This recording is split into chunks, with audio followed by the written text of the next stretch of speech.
Good morning दोस्तों। मैं आपका दोस्त बीएल आपके अपने YouTube channel all in one with BL पर आपका स्वागत करता हूं। दोस्तों, हम पढ़ रहे हैं राजस्थान के राजवंश, और राजस्थान के राजवंशों में आज का जो हमारा टॉपिक है वो है सिरोही का चौहान वंश। सिरोही के चौहान वंश से संबंधित कौन कौन से महत्वपूर्ण प्रश्न हैं जो आपकी परीक्षा की दृष्टि से महत्वपूर्ण होने वाले हैं, तो उनके बारे में देखेंगे। और सिरोही के बारे में कुछ खास जीके जो आपको याद रखना जरूरी है, उनके बारे में भी आज हम देखेंगे। तो बने रहिए मेरे साथ। शुरू करते हैं आज के हमारे प्रश्न और उत्तर। सिरोही का चौहान वंश। Question number 1। सिरोही के जो चौहान राजवंश में कौन से राजपूत शासन करते थे, मतलब राजपूत कौन से शासन करते थे। जिस तरह से जालौर में कौन से राजपूत करते थे, सोनगरा। सोनगरा क्योंकि सोनगढ़ के किले में रहते थे सोनागिरी पहाड़ी पर, तो उनको सोनगरा कहा जाता। उसी प्रकार से जो सिरोही में चौहान वंश था उसमें देवड़ा राजपूत शासन करते थे। और जालौर का जो देवराज चौहान था उसने देवड़ा शाखा की स्थापना की थी। मतलब जालौर के जो चौहान वंश था वहां पे देवराज चौहान नाम से एक राजा हुआ था। उसने देवड़ा जो शाखा की स्थापना की थी जालौर के अंदर। उसके बाद में सिरोही के देवड़ा चौहान वंश की स्थापना की। अब सिरोही में जो ये देवड़ा चौहान वंश है इसकी स्थापना की थी तो सिरोही के अंदर की थी राव लुम्बा या लुम्भा, दोनों नाम मिलते हैं। लुम्बा भी दोनों होता है। और ये 1311 ईस्वी में या फिर 14वीं शताब्दी के अंदर सिरोही के देवड़ा चौहान वंश की स्थापना रावलुम्बा द्वारा की गई थी। क्वेश्चन नंबर 3 देखते हैं कि सिरोही के देवड़ा राजवंश के कुल देवता, कुल देवी और आराध्य देवी, ये तीनों कौन कौन से देवी देवताओं को मानते थे। तो इनके कुल देवता जो है सारणेश्वर महादेव, सारणेश्वर महादेव को कुल देवता मानते थे। कुल देवी आशापुरा माता को मानते थे और आराध्य देवी अर्बुदा माता को मानते थे। और अर्बुदा माता को जो है राजस्थान की वैष्णो देवी कहा जाता है। तो याद रखना, अगर क्वेश्चन आए कि राजस्थान की वैष्णो देवी किस देवी को कहा जाता है तो वो अर्बुदा माता को कहा जाता है। और थार की वैष्णो देवी किसे कहा जाता है, वो कहा जाता है तनोट माता को। याद रखना, राजस्थान की वैष्णो देवी अर्बुदा माता और थार की वैष्णो देवी तनोट माता, ये कंफ्यूज नहीं होना दोनों चीजों में। तो ये याद रखना है, थार की वैष्णो देवी तनोट माता।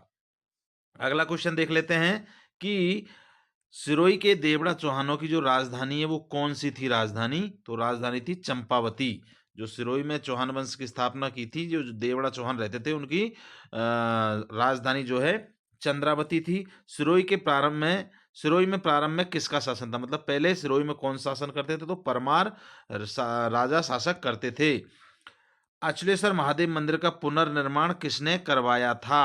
अचलेश्वर महादेव मंदिर का लुम्बा चौहान ने, जो लुम्बा चौहान थे उन्होंने करवाया था। जो देवड़ा वंश की, ये सॉरी सिरोही के चौहान वंश की स्थापना की थी लुम्बा ने, वो उसने ही इसका पुनर्निर्माण करवाया था।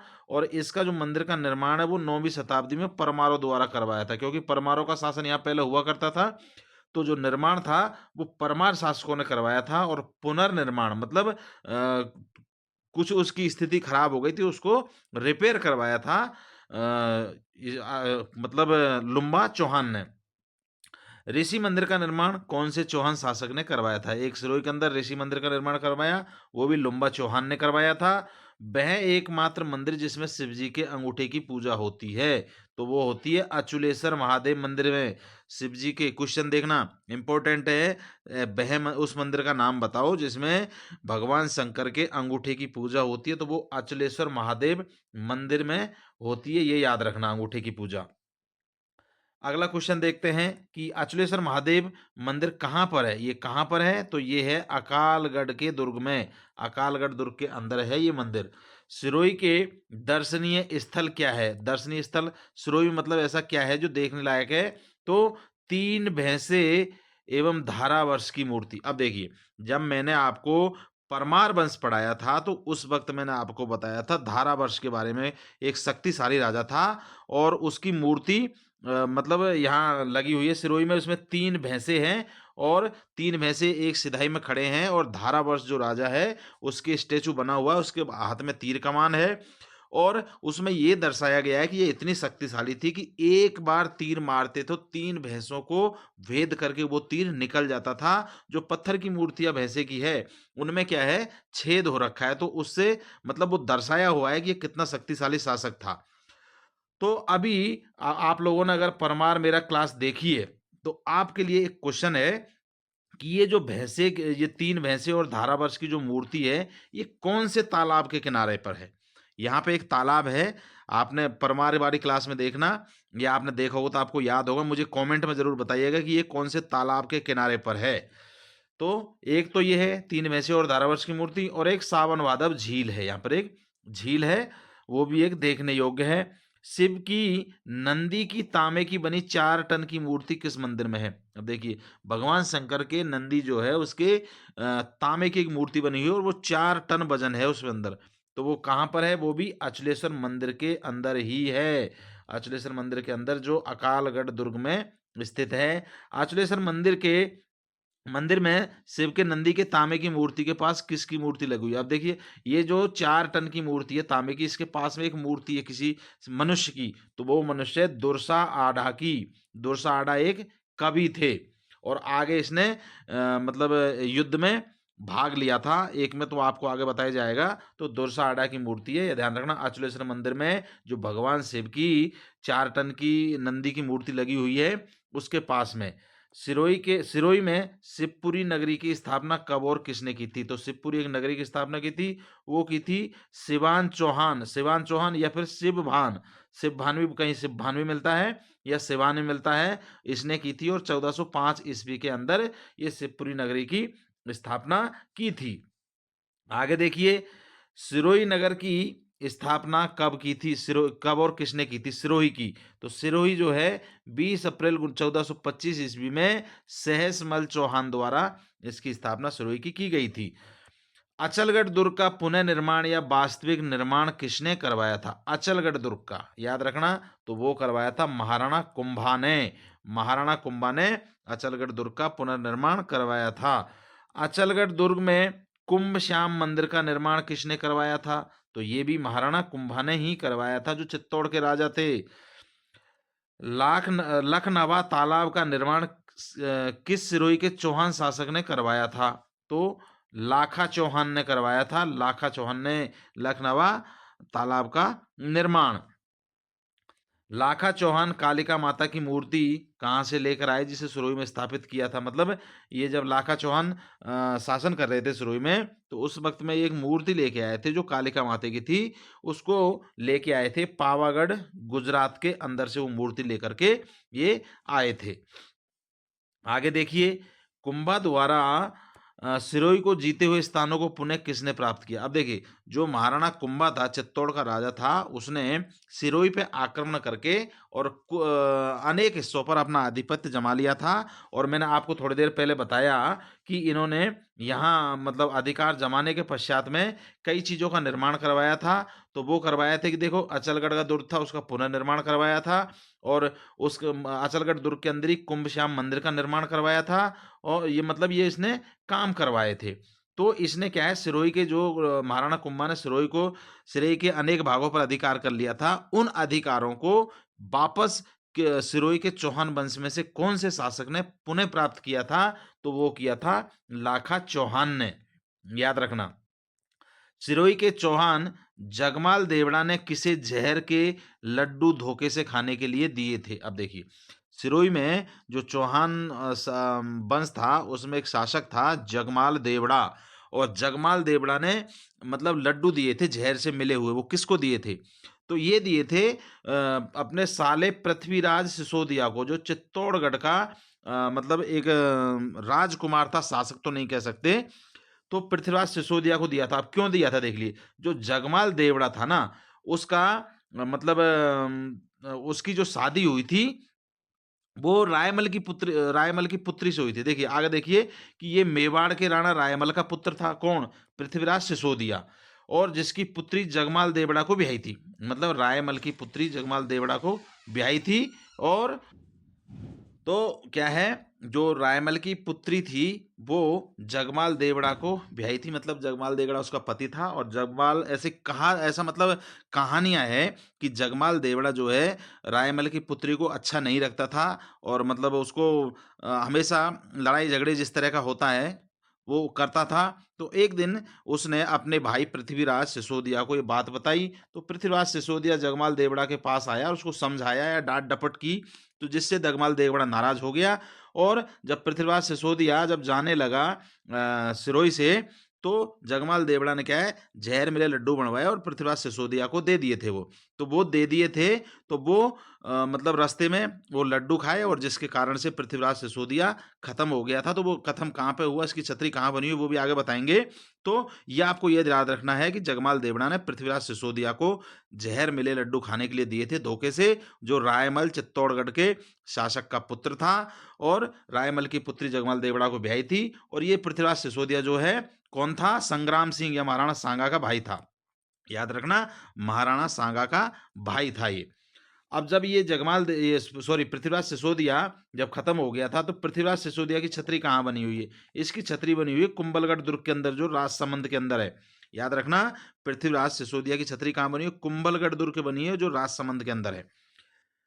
मार्च 17 मार्च 1527 को खानवा के युद्ध में राणा सांगा का साथ सिरोही के किस चौहान शासक ने दिया था। जो खानवा का युद्ध हुआ था बाबर और महाराणा सांगा के बीच में, उसमें सांगा का साथ किसने दिया था, वो दिया था अखेराज देवड़ा। सिरोही में उस वक्त में जो शासक थे खानवा के युद्ध के समय, वो थे अखेराज देवड़ा, और इसने खानवा के युद्ध में महाराणा सांगा का साथ दिया था। अखेराज देवड़ा ने जोधपुर में किस दुर्ग का निर्माण करवाया था, जोधपुर के अंदर। याद रखना, सिरोही की पढ़ रहे हैं हम, लेकिन जोधपुर के अंदर करवाया था, वो करवाया था लोहियाना दुर्ग का निर्माण अखेराज देवड़ा ने। ये सिरोही के चौहान वंश का शासक था अखेराज देवड़ा। याद रखना, हम पढ़ रहे हैं वही कि सिरोही के अंदर देवड़ा चौहानों का शासक था, वो चौहान वंशी है, लेकिन देवड़ा से डाउट में तो रह जाना, अखेराज देवड़ा सिरोही का चौहान वंश का शासक था। दातानी के युद्ध का विस्तृत विवरण। अब देखिए, दातानी का ये युद्ध किया था अखेराज, इसने दातानी का युद्ध हुआ था, वो ये सुल्तान देवड़ा, जैसे अखेराज देवड़ा के परिवार में थे, जो सिरोही का राजा था उस वक्त में सुल्तान देवड़ा था, तो उसके मध्य और मुगल सेना के मध्य हुआ था। तो इसके बारे में क्या था, क्या है, देखिए कि दातानी का युद्ध जो है 15 अक्टूबर 1583 ईस्वी को मुगल सेना आई थी, और मुगल सेना के साथ में कौन था, जगमाल था। जगमाल कौन था, पृथ्वीराज सॉरी महाराणा प्रताप का भाई था जगमाल, सौतेला भाई दूसरी माँ का। तो महाराणा प्रताप का भाई था जगमाल, और दुर्सा हाडा था जो कवि था, मैंने थोड़ी देर पहले आपको बताया था। ये दोनों मुगल सेना की तरफ से लड़े थे, और दूसरी तरफ में सुल्तान देवड़ा था, जो सिरोही का तात्कालिक चौहान शासक था। फिर भी इस युद्ध में क्या है, सुल्तान देवड़ा का विजय हुआ था, मतलब विजयी हुआ था, मुगल सेना को पराजित हुई थी। और इस युद्ध के अंदर जो है दुर्सा आड़ा जो था, जो कवि था, वो इस युद्ध में घायल हुआ था। और घायल हुआ था, तो उस घायल को उठा करके सुल्तान देवड़ा ले गया था, और सुल्तान देवड़ा ने इसका इलाज करवाया था। इलाज करवाया था, तो उससे ये दुर्सा आडा बहुत प्रभावित हुआ, और इसने सुल्तान देवड़ा के दरबार में ही सुल्तान देवड़ारा झूला नामक एक ग्रंथ लिखा था।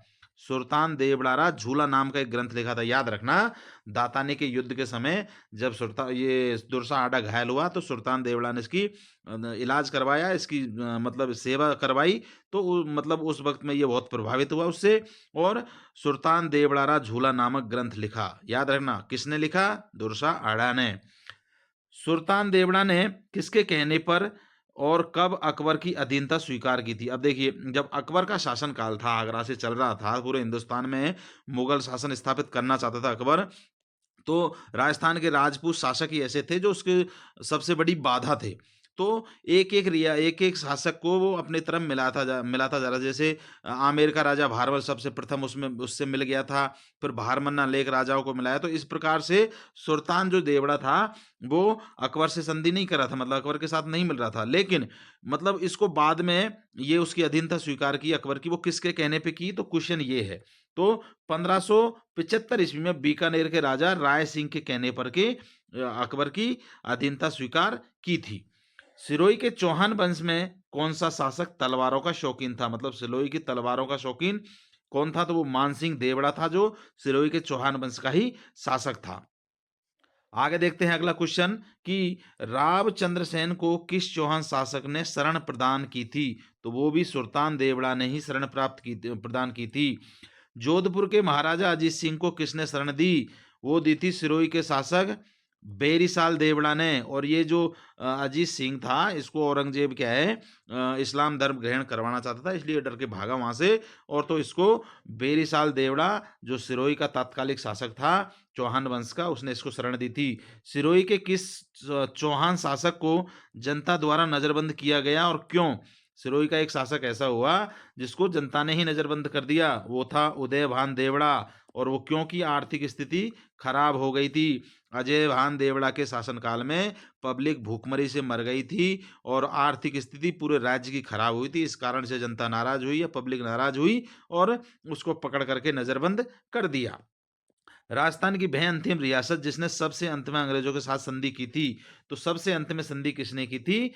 सिरोही ने। और सिरोही में उस वक्त में शासक कौन था? उस वक्त में शासक था आपका सुल्तान देवड़ा, जो बीकानेर के राजा के कहने से फिर उसने मतलब सॉरी, उस वक्त में जब ये तो सिरोही रियासत जो थी उसने अंग्रेजों से सबसे अंत में संधि की थी। और वो सबसे प्रथम संधि किसने की थी? तो प्रथम रियासत थी करौली, जिसने 9 नवंबर 1817 ईस्वी को सबसे पहले अंग्रेजों से संधि की थी। और जबकि सिरोही ने सबसे अंत में की थी। और सिरोही ने कब की थी? तो देखिए, सिरोही के चौहान शासक शिव सिंह देवड़ा, शिव सिंह देवड़ा थे, सॉरी मैं पहले गलत बोल गया था। उस वक्त में सिरोही के शासक शिव सिंह देवड़ा थे और अंग्रेजों के मध्य में संधि हुई थी। वो संधि कब हुई थी? कौन सी संधि हुई थी? वो हुई थी आपकी सिरोही और अंग्रेजों के बीच में आश्रित पार्थन्य संधि। आश्रित पार्थन्य संधि जो 11 नवंबर 1823 ईस्वी को संधि अंग्रेजों के साथ की थी, जो राजस्थान की अंतिम रियासत थी जिसने सबसे लास्ट में अंग्रेजों के साथ संधि की थी। तो आपको ये याद रखना है, क्वेश्चन इस प्रकार से बन सकता है कि आश्रित पार्थन्य की संधि किस किस के मध्य हुई? तो वो सिरोही और अंग्रेजों के बीच में, या फिर शिव सिंह देवड़ा और अंग्रेजों के बीच में, जो 11 सितंबर 1823 ईस्वी को हुई थी। ये याद रखना, इंपॉर्टेंट क्वेश्चन है। अगला क्वेश्चन देख लेते हैं कि सिरोही के चौहान वंश का अंतिम शासक कौन था? सिरोही के चौहान वंश में अंतिम शासक कौन था? वो था अभय सिंह। अब यहाँ सिरोही का अंतिम शासक अभय सिंह था। इसने कोई बहुत अच्छा काम, ज्यादा काम नहीं किया, तो इससे इंपॉर्टेंट कोई क्वेश्चन है नहीं। अब इसके अलावा कुछ ऐसे जीके है फिक्स जो सिरोही से संबंधित है, उनके बारे में भी कुछ क्वेश्चन देख लेते हैं। तो गोकुल भाई दौलत राम भट्ट, गोकुल भाई दौलत राम भट्ट आपने नाम सुना होगा। इनका जन्म कहाँ हुआ था? वो यहाँ सिरोही के अंदर ही हुआ था इनका जन्म। गोकुल भाई दौलत राम भट्ट को किस नाम से जाना जाता था? तो राजस्थान का गांधी। याद रखना, राजस्थान का गांधी कौन था? गोकुल भाई दौलत राम भट्ट, जो सिरोही के अंदर जिनका जन्म हुआ था। सिरोही के प्रजामंडल की स्थापना कब और किसने की थी? इंपॉर्टेंट क्वेश्चन है ये। 22 जनवरी 1939 को गोकुल भाई दौलत राम भट्ट द्वारा की गई थी सिरोही के प्रजामंडल की स्थापना। इसके बाद में सिरोही में नशा मुक्ति आंदोलन चलाया गया था और वो नशा मुक्ति आंदोलन ही गोकुल भाई दौलत राम भट्ट द्वारा चलाया गया था। याद रखना है, गोकुल जो भाई दौलत राम भट्ट है, इनके बारे में इन्होंने क्या क्या किया था। इनको राजस्थान का गांधी कहते हैं। और उसके बाद में सिरोही प्रजामंडल की स्थापना की, नशा मुक्ति आंदोलन भी इन्होंने ही चलाया था। उसके बाद में गोकुल भाई दौलत राम भट्ट को कौन से पुरस्कार मिले थे? इनको कौन कौन से पुरस्कार दिए सरकार द्वारा? तो वो था 1971 में पद्म भूषण मिला था इनको, और 1982 में जमनालाल बजाज पुरस्कार से सम्मानित किया गया था। आगे देखते हैं, रोहिड़ा ग्राम, एक रोहिड़ा ग्राम है सिरोही के अंदर। इसमें एक जन्मे थे डॉक्टर गौरी शंकर हीराचंद ओझा। डॉक्टर गौरी शंकर हीराचंद ओझा था, जो सिरोही के अंदर रोहिड़ा गांव में इनका जन्म हुआ था। और इन्होंने कौन कौन से ग्रंथ लिखे थे? इनके ग्रंथ है, तो ये ग्रंथ आपको याद रखना है। प्राचीन भारतीय लिपिमाला, राजपूताने का इतिहास, सिरोही का इतिहास, सोलंकियों का इतिहास और उदयपुर का इतिहास। तो ये 5 ग्रंथ गौरी शंकर हीराचंद ओझा द्वारा लिखे गए थे, जो सिरोही के ही रहने वाले थे। रोहिड़ा गांव में इनका जन्म हुआ था। तो दोस्तों, ये था सिरोही से संबंधित चौहान वंश या देवड़ा वंश का जो जीके या इम्पोर्टेंट जो क्वेश्चन निकल के आते हैं वो मैंने आपके लिए तैयार किए, और ये कुछ फिक्स जो है जीके जो गोकुल भाई दौलतराम भट्ट से संबंधित है और गौरी शंकर हीराचंद ओझा से संबंधित है, ये आपको याद रखनी है। दोस्तों, अगर आपको क्लास या जानकारी अच्छी लगी है तो चैनल को सब्सक्राइब करके वीडियो को लाइक कर लीजिए, कमेंट करना नहीं भूलें। जो आपसे क्वेश्चन पूछा गया है तालाब का नाम वो जरूर मुझे कमेंट में बताना। दोस्तों, मिलते हैं राजस्थान के राजपूतों के एक और चौहान वंश के एक और वंश के साथ में। तब तक के लिए नमस्कार, धन्यवाद।